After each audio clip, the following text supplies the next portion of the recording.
नमस्कार दोस्तों, पिछले पार्ट में हमने सोवियत संघ की कमियों को देखा था, यूएसएसआर के लिमिटेशन को देखा था और इन्हीं कमियों के कारण, इन्हीं लिमिटेशन के कारण सोवियत संघ के जनता आक्रोश में आ गए थे।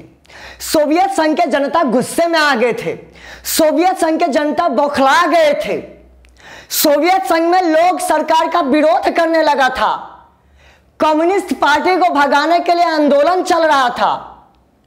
सोवियत संघ धीरे धीरे कमजोर होने लगती है। सोवियत संघ में धीरे धीरे अशांति फैलने लगती है। इन्हीं अशांति को शांत करने के लिए, इन्हीं आंदोलनों को शांत करने के लिए, खत्म करने के लिए, बंद करने के लिए, सोवियत संघ को और ज्यादा मजबूत करने के लिए सोवियत संघ के राष्ट्रपति प्रेसिडेंट मिखाइल गोर्बाचेव बहुत सारे कदम उठाते हैं, बहुत सारे पॉलिसी लाते हैं। आज इन्हीं पॉलिसी की, इनके कदम की और इनके ही स्टेप की चर्चा होगी। तो सोवियत संघ के अंतिम राष्ट्रपति कौन थे? यानी कि यूएसएसआर के अंतिम राष्ट्रपति यानी कि लास्ट प्रेसिडेंट कौन थे? कौन थे? Mikhail Gorbachev. कौन थे? Mikhail Gorbachev. कौन थे? मिखाइल गोर्बाचेव थे। कौन थे? Mikhail Gorbachev. तो तीन राष्ट्रपति का नाम आपको कम से कम होना ही चाहिए सोवियत संघ के, यूएसएसआर के। यूएसएसआर के पहले राष्ट्रपति का नाम लेनिन, फर्स्ट प्रेसिडेंट का नाम लेनिन, सेकंड प्रेसिडेंट का नाम स्टालिन, सेकंड प्रेसिडेंट का नाम स्टालिन जो लेनिन का चेला होता है, यानी कि दूसरे राष्ट्रपति का नाम स्टालिन। और उसके बाद जो अंतिम राष्ट्रपति होते हैं सोवियत संघ के जो अंतिम राष्ट्रपति होते हैं, यूएसएसआर के जो लास्ट प्रेसिडेंट होते हैं, उसका नाम क्या होता है? Mikhail Gorbachev. क्या होता है? Mikhail Gorbachev. तो मिखाइल गोर्बाचेव कुछ कदम उठाते हैं, कुछ स्टेप उठाते हैं, कुछ पॉलिसी लाते हैं जो बार बार एग्जाम में आता भी रहता है। उनकी चर्चा हम इसमें करेंगे। तो पहला पॉइंट है कि गोर्बाचेव के सुधार का मुख्य उद्देश्य सोवियत संघ की ताकत को बढ़ाना और शांति लाना था। मिखाइल गोर्बाचेव ने पॉलिसी या कदम क्यों उठाया था? मुख्य उसका पॉलिसी सुधार का क्या उद्देश्य था? रिफॉर्म का क्या उद्देश्य था? तो उसका था ताकत बढ़ाना या फिर शांति लाना, यानी कि increase in a strength of USSR and bring about piece. ये बात क्लियर होनी चाहिए। उसके बाद सेकेंड पॉइंट है आपका, सोवियत संघ ने, गोर्बाचेव ने सोवियत संघ में सुधार के लिए दो नीतियां, ग्लासनोस्ट, क्या है? ग्लासनोस्ट, दूसरा है पेरेस्ट्रोइका, दो नीतियां अपनाती हैं, दो पॉलिसी अपनाते। पहला क्या है?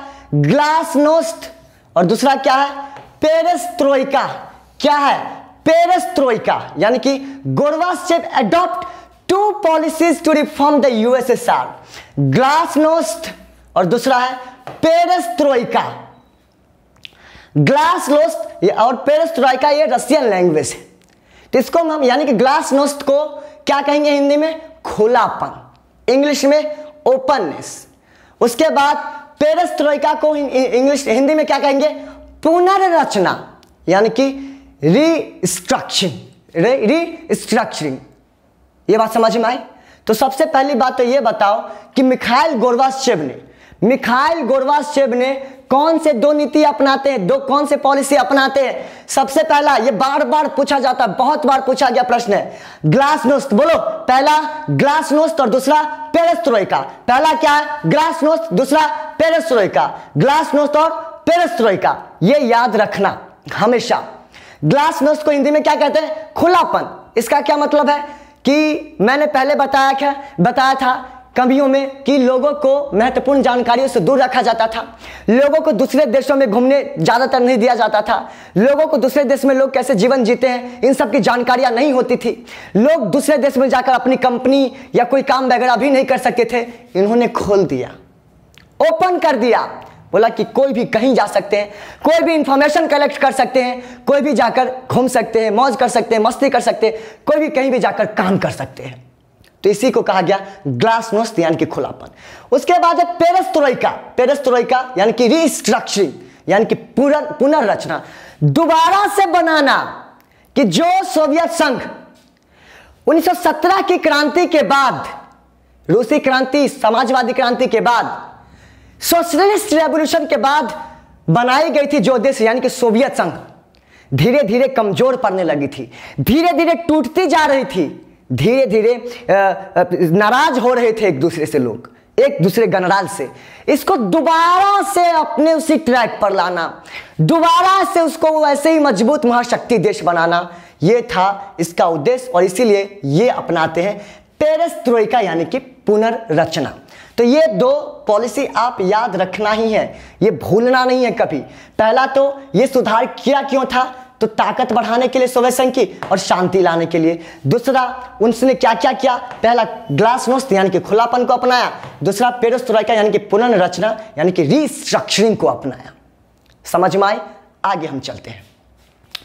आगे उन्होंने अफगानिस्तान और पूर्वी यूरोप से सेना को वापस बुला लिया। यह इसकी बहुत बड़ी कमियां थी, लिमिटेशन था कि पूर्वी यूरोप, मैप देख लेते हैं, वैसे मैंने फर्स्ट चैप्टर में याद करवाया था कि पूर्वी यूरोप में कौन कौन से आते हैं। एक तो आता है ये पूर्वी जर्मनी, दिख रहा होगा यानी कि ईस्ट जर्मनी। उसके बाद आता है पोलैंड, चेकोस्लोवाकिया, हंगरी, रोमानिया और बुल्गारिया, और लास्ट में एक अफगानिस्तान था जो नीचे था।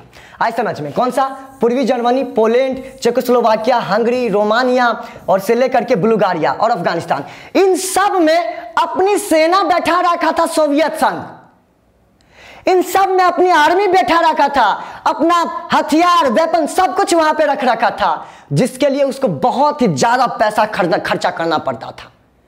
इससे लोग धीरे धीरे उबने लगे थे, धीरे धीरे लोग डरने लगे थे कि जब सरकार सारा पैसा इन देशों पे कर देंगे तो हमारा क्या होगा। तो इसलिए गोरबाचेव ने क्या किया, अफगानिस्तान से और पूर्वी यूरोप से यानी कि इन सब देशों से क्या करते हैं, सेना वापस बुला लेते हैं। यानी कि ही withdraw troops from Afghanistan and eastern Europe, ये बात रखिएगा। उसके बाद जर्मनी के एकीकरण में सहायता किया, help in the unification of Germany.